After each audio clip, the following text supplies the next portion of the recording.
আপনারা সকলেই জানেন কালকে যে আদিবাসী কিছুদিন আগে যে আদিবাসী অধ্যাপক তার পরিচয়ের জন্য তার উপরে যে বৈষম্যের শিকার হয়েছে তার প্রতিবাদে গতকাল আমাদের এসএফআই ছাত্রীরা ডিগ্রি কলেজে যায় এবং তারপরে তাদেরকে বহিরাগতরা কলেজের বহিরাগতরা আমরা আগেও এই ঘটনা দেখেছি, আপনারা সংবাদ মাধ্যমে তুলে ধরেছিলেন।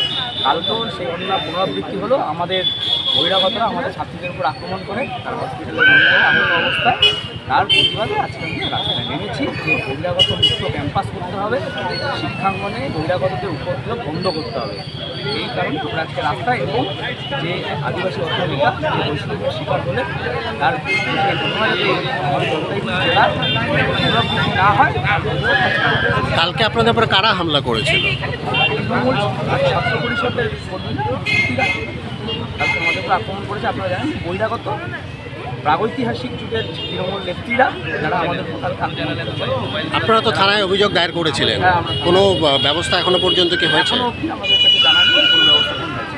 আবার আপনাদের বিরুদ্ধে থানায় একাধিক অভিযোগ জমা পড়েছে গতকালকের ঘটনায় তৃণমূল থেকে, সেটা নিয়ে কি বলবেন? ওরা তো বিভিন্ন অভিযোগ তুলেছে, আপনাদের বহিরাগতরা গেছিল। বিভিন্ন রকমের অভিযোগ করবে, তারা চেষ্টা করেছে আমাদের এসএফআই ছাত্রীদেরকে কমরেডদেরকে বিভিন্ন অভিযোগ আনার।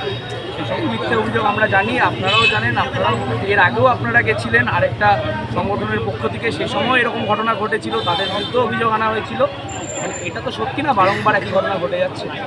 আজকে তাহলে আপনাদের মূল দাবিটা কি মিছিলের?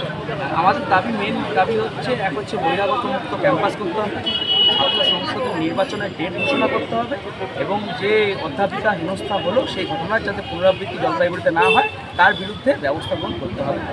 প্রথমে আমাদের জানান এবং আমাদের চ্যানেলের ভিডিও সবার আগে দেখার জন্য ইউটিউবে গণশক্তিকে সাবস্ক্রাইব করুন, ফেসবুকে ফলো করুন এবং শেয়ার করুন আপনার পরিচিতদের মধ্যে। আমাদের চ্যানেলে আপলোড হওয়া ভিডিও নোটিফিকেশন পেতে বেল আইকনটি ক্লিক করতে ভুলবেন না।